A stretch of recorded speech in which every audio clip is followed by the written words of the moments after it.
So this morning I'm going to tackle trying to fix the AC compressor on this 2001 Chevy Suburban. The other day it started screeching really hardcore.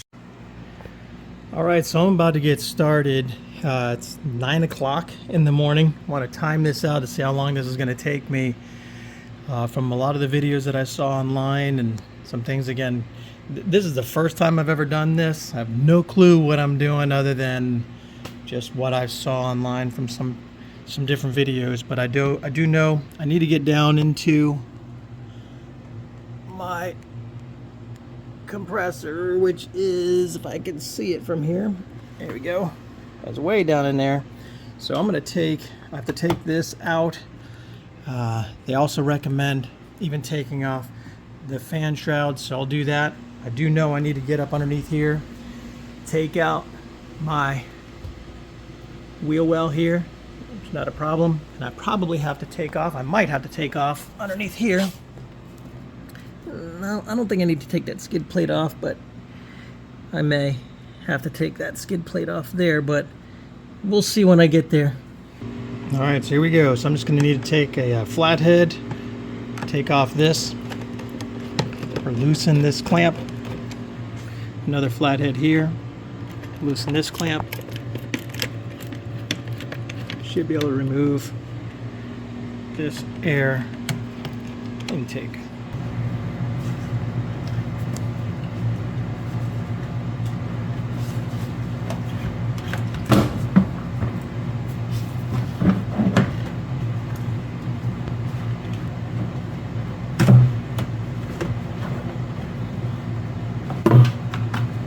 There we go. A lot more clearance here. I can get down to that guy right down there. There you go. That guy right there. I'm gonna have to take off the tire. I'm gonna jack it up, get that out of the way so I can have plenty of room up inside that tire well right there.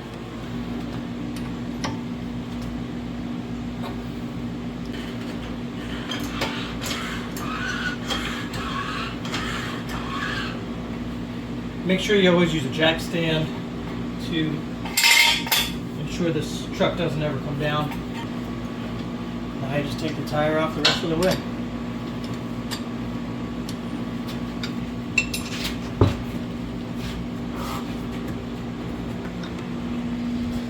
Now we just need to take each one of these this wheel well off by just removing these plastic fasteners.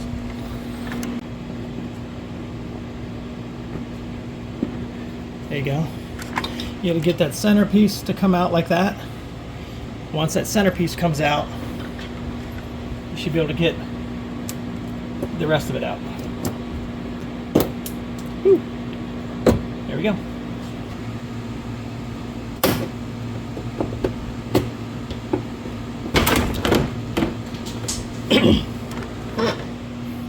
There's a little clip on this molding piece that goes up front. You just want to use a pair of pliers or screwdriver to break that clip free. That little metal clip right there. Now we should be good to take this out. Oh, I got a couple little clips up here holding this wire on. All right, with the wheel well off, you can see again where we need to be here. I'll put some light up in this thing. All right, that's what I need to get to right here. These bolts, you gotta release these hoses. This one has a connection for the rear AC as well. So it might look different than some of the others, but this is for the front and rear AC. And that clip is probably gonna need to keep as well. I'll take a look at my new one to verify what it comes with. So this is the first time draining mistake that I made on this project. I'd made a couple of them, But the issue is that the compressor that I purchased, although it said it was an exact fit for the model year and make of my car or the truck, evidently there's multiple compressors that fit for this vehicle, and it's going to be all based on that high pressure switch piece that you'll see on later on in this video.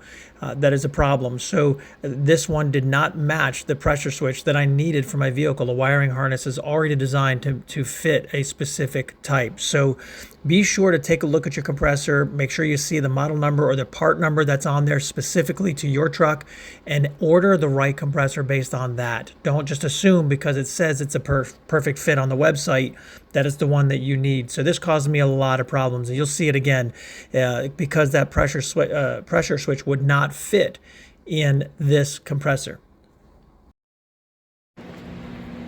All right, so I'm underneath this truck. All the videos I read said they're really hard to get to certain bolts, but I do want to point out there is the tensioner for the belt that goes to the compressor here. So that doesn't seem that difficult to get to from underneath. This is the underneath in the front. So now I'm going to try to show you. Hopefully my screen doesn't rotate. But right here, this is the compressor, right? Let's see if I can do this without killing myself. So that bolt is the one that everybody seems to be pointing to as the difficult one to get to, but I've got plenty of room. I'm going to back out. I mean, it seems like you got plenty of room. There's another right there. Let's see if I can get my hand in here to point it out. There's another right here. So that one here and then this one are the two lower bolts they said were difficult to get to. I've got plenty of room, and I can also see the high pressure sensor connection back there. I guess that's what they call it. And there's another, this cable right here is the other connection that goes to the clutch. So it should be pretty easy to get to from underneath. I'll give it a try. I do want to note that the system's been evacuated already. Took it to a friend's shop, and they got rid of the refrigerant that was in there. So I'm going to go ahead and take these lines off now and work on these top bolts, and then I'll work on the bottom bolts. So that tension wheel right there, it's just a 3/8 inch socket. Put that on there like that and just pull it down, and it gets loose. Take that right off of there. By the way, there's no need to take the serpentine belt off. I was just able to set this back down here, got it away from that tensioner, so it's just resting back here and out of the way. And there we have my compressor exposed.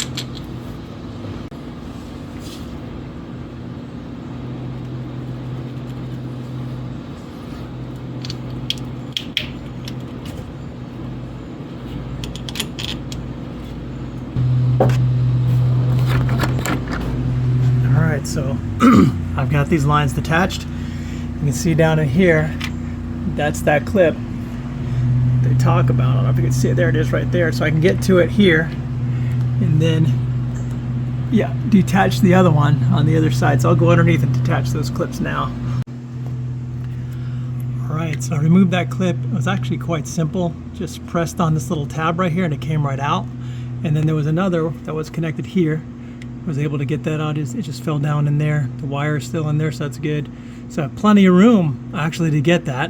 I'm gonna go underneath and get these bolts. I'm gonna loosen these two now, and then get the ones underneath. Got my 15mm socket up on there, and I'll break these free.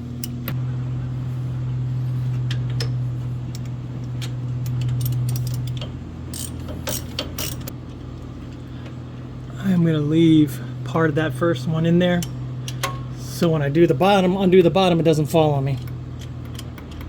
So here was a little bit of a challenge. When I tried to use my socket to get in here, I can't angle it in there and get the socket on. Now this is a 3/8 socket.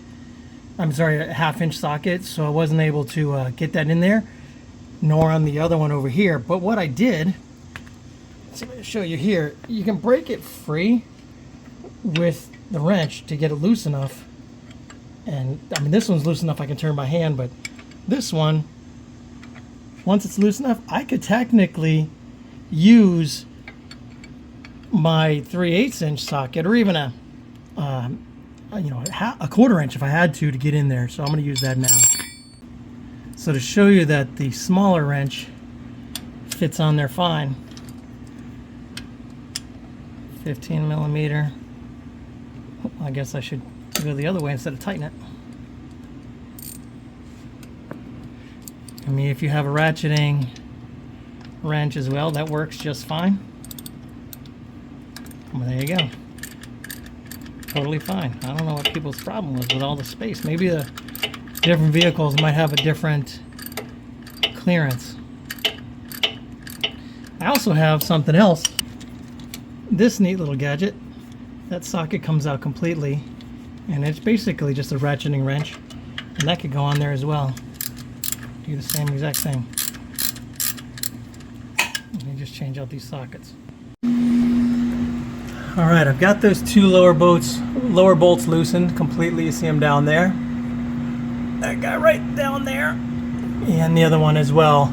I didn't take this one out completely here because I want to be able to make sure this thing doesn't fall down. Plus, I don't want to lose any of the potential oil that's in there. I want to take that out and measure the oil that's in so I know how much to put back in.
That was a bear.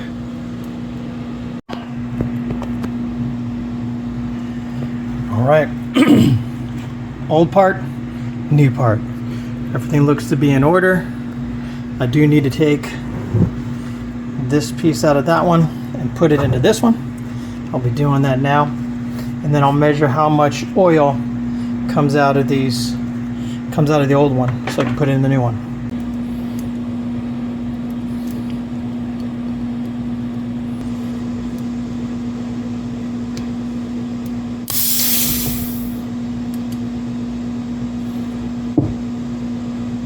There's some pressure in there. Interesting.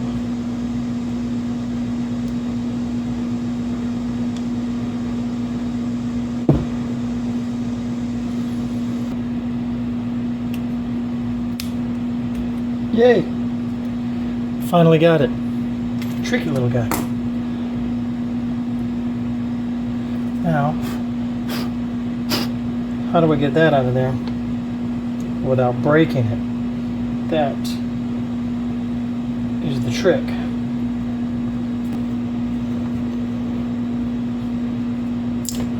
Well, broken. That's awesome.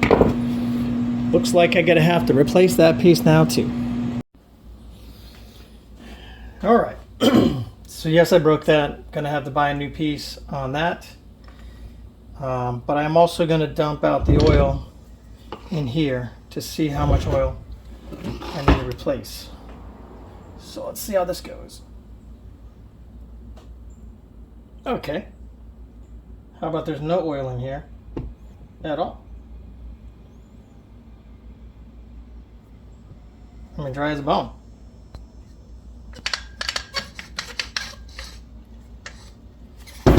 Well, that might have been a major problem. No oil. Excellent. So I have no clue how much oil I need to put back into this one. Interesting. So the system says it calls for 4.5 ounces of the PAG 46. I just dumped this one out into here, and there's 3 ounces that came out of this, and I'm sure there's a little bit residual in there, so it's close to 4 ounces. So I'm going to put 3 ounces back in here. I know this is 8 ounces, so I'll measure it out, but I'm going to put it back in here. And pour this in here, and I'm going to slowly turn this at the same time.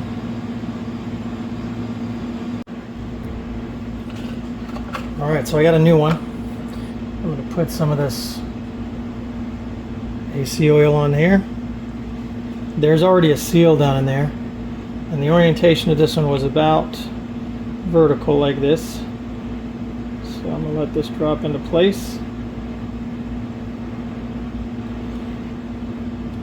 Make sure it's fit all the way in there. It's got to get below that seal, I think. Actually, that seal looks a little low, actually. Looking at it, it doesn't look like it's in the right place.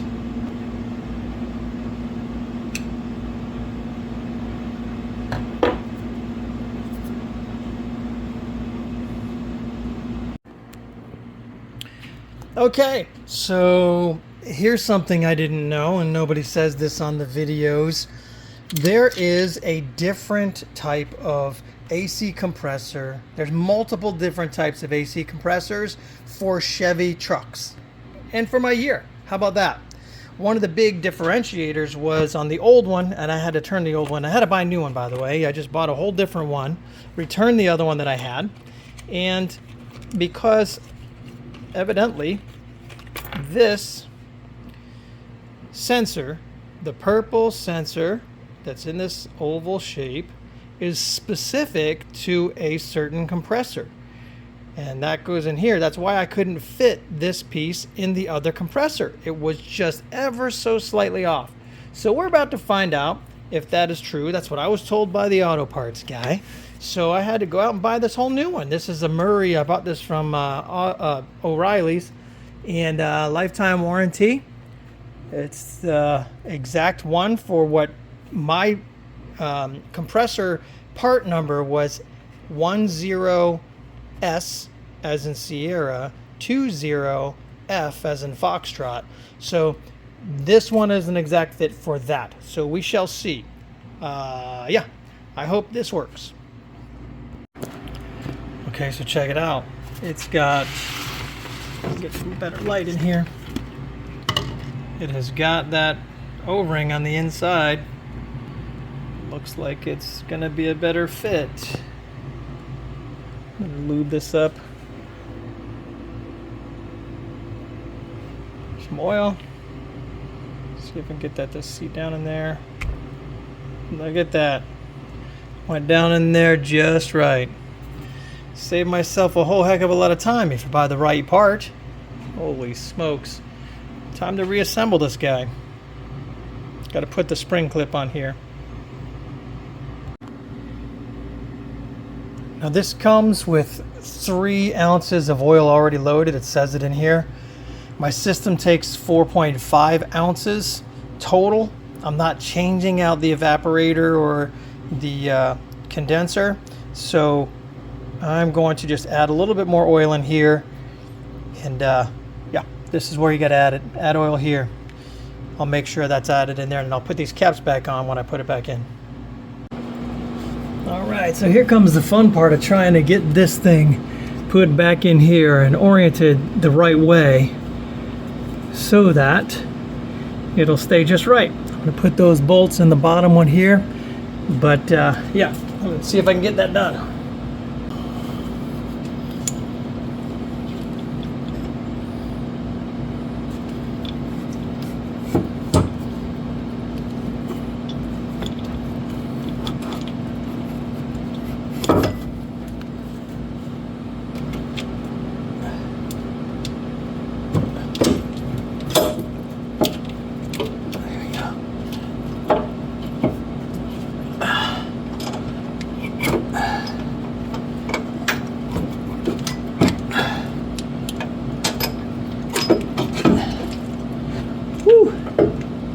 It does fit. I'll tighten up these bolts here.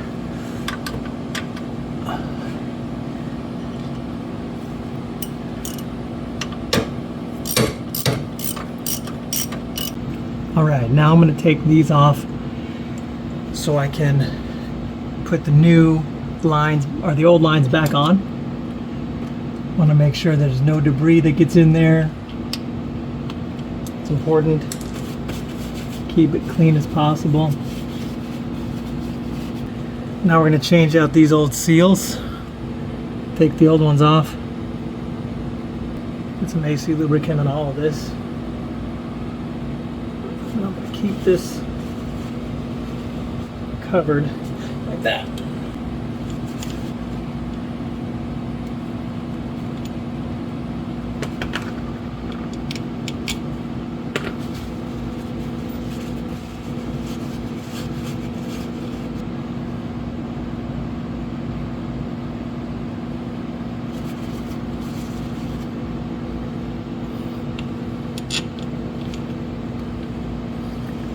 Right, I'm gonna put these back on now.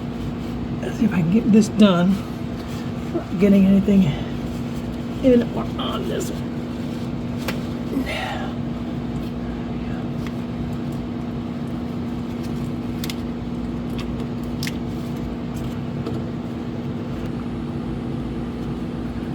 Before I do that, I don't want to take the chance of this one getting dirt falling in it, so I'm going to seal that one up too.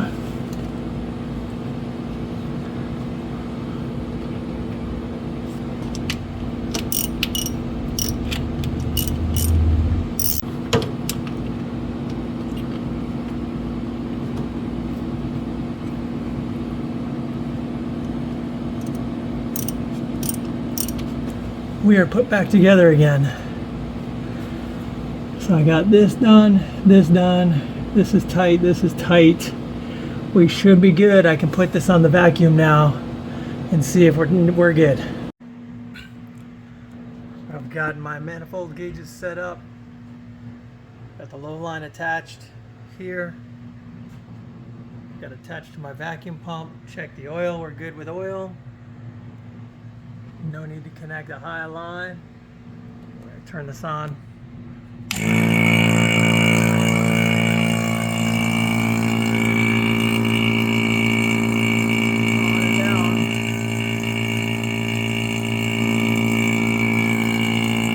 Let that run for about 20 to 30 minutes, I say. We'll be back. So this has been running for about 30 minutes, and we are, I don't know why that one's only getting to 25, just a little past 25. It was, when it was running, it was all the way down to 40, but once I shut it off, it immediately went to that 20, roughly 26 or 27. So I will let that sit for about 10-15 minutes, make sure there's nothing missing on that. And while I was waiting, I decided to change the rotors in my brakes on this trip. So I got new brakes and new rotors on there. How about that? I'll do the other side. I'll do a video on how I did that, just so you guys have another how-to. There's a million of them out there, but you'll have mine. Okay, so we got another problem here. this pulley, when I was pushing my compressor back in place, this pulley right here flipped down too low. So now I can't get it back into place. It hits the clutch and then it can't go around the other way. So now I have to detach the compressor again, just loosen it, I guess. I don't need to remove the hoses, but I need to loosen it to where I can get that pulley around so it can apply pressure. Wonderful. Well, I didn't think about that. All right, it's been a while. That has stayed exactly the same. So I'm gonna put some refrigerant R134A in this guy right now. Okay, so I'm on day 2 of my project here. This did not go as planned. For some reason, I could not get my system to hold charge at all. It wouldn't take anything into my low line over there. I vacuumed the system out yesterday. It was holding steady. There was no leak. I thought there might have been, but it was just my gauge leaking in here. But at the end of the day, there's no leaks, so it should have taken a charge. Should have taken the can. I only had the 134A. I have like one 12-ounce can. It didn't even take half of it. So, and I turned the car on, the truck on, ran the system. The clutch even started turning a little bit, but anyway, we're gonna try that. So I'm gonna change this out.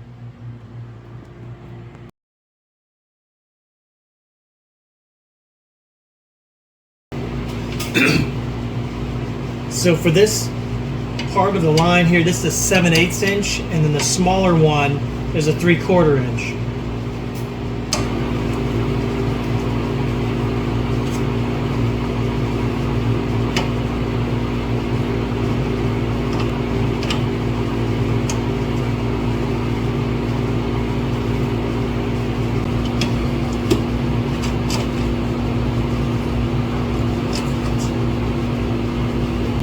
I'm going to take this line out here.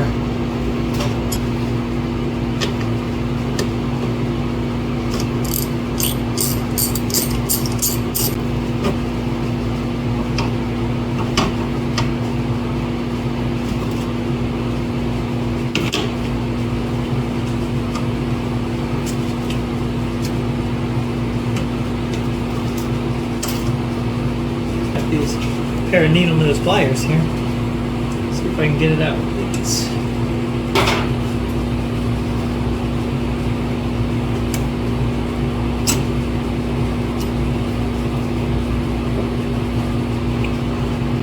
Here's my orifice tube. Looks very clean still. Don't know, but I'm gonna get a new one anyway.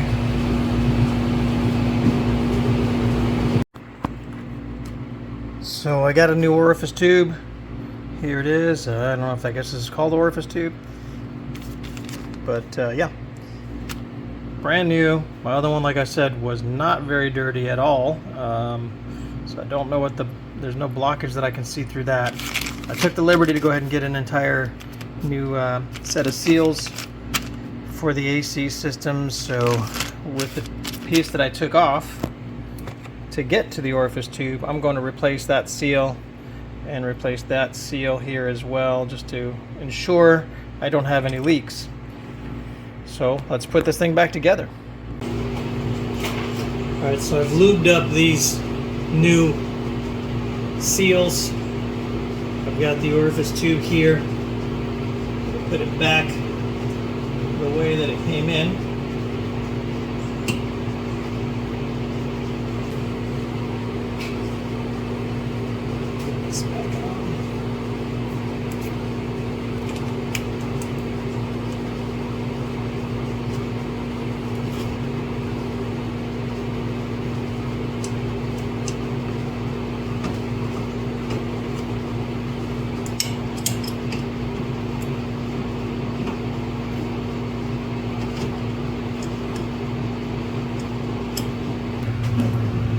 Alright, so I tightened that up as tight as I could get it now.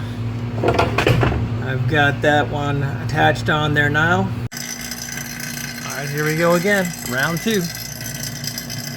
This time I connected both the high and the low to draw that out. I'm going to let it sit here for 45 minutes or so. Continue to pull the air out. Got a little bit of smoke coming out, steam coming out of there, which is good, getting the moisture out of the line. We'll see how it works.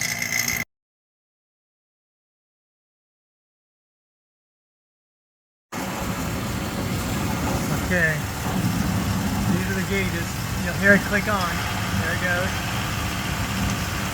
The clutch engaged, the high side went up a little bit, the low side went down a teeny bit. It's going to happen again in a second. There it is. And it stays engaged only for about 3 seconds, and it stays off for about 14.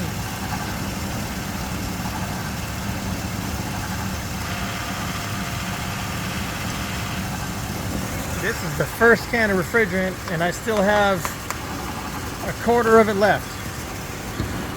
At least a quarter of it left.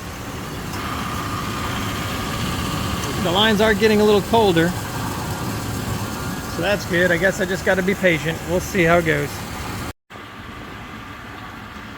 Okay, so now this truck has been running for about 30 minutes, and this is my third can. It's not quite, it's only about, not even half gone, but I do know, here's the gauges, turn them around. This is where we are at this point. I will say that the clutch engages and lasts longer now. It's lasting about 7 seconds. You can hear it going now.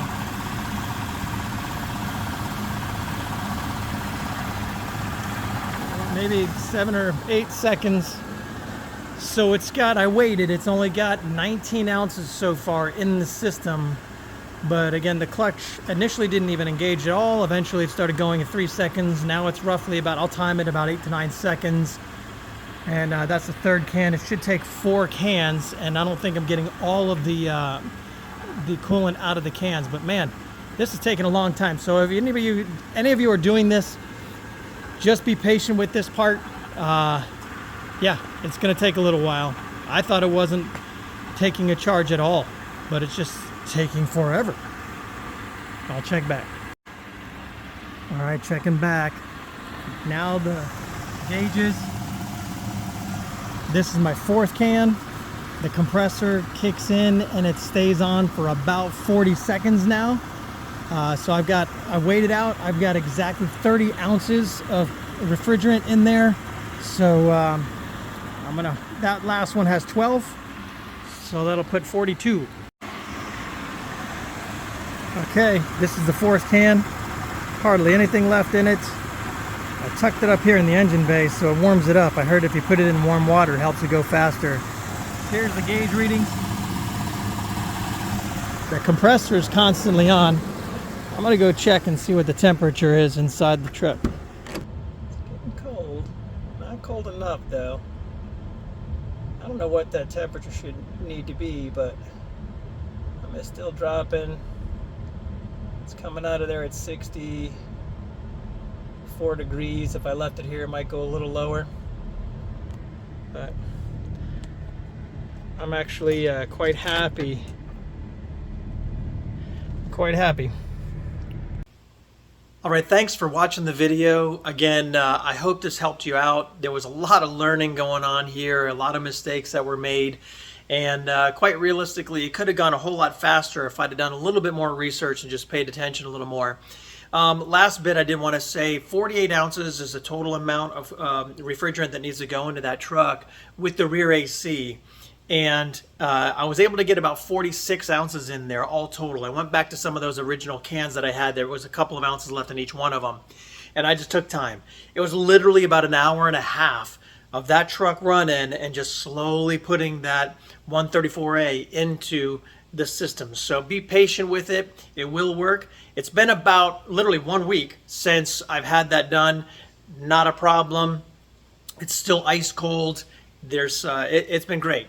So I was able to get it done, and I would challenge anybody to get out there and just try to do your own repairs. Many times you'll find it's not impossible to do, and you'll be much more rewarded when you get it done. So thanks for watching the video. Again, feel free to leave any comments down below, and don't forget, love for you to subscribe to the channel. Thanks.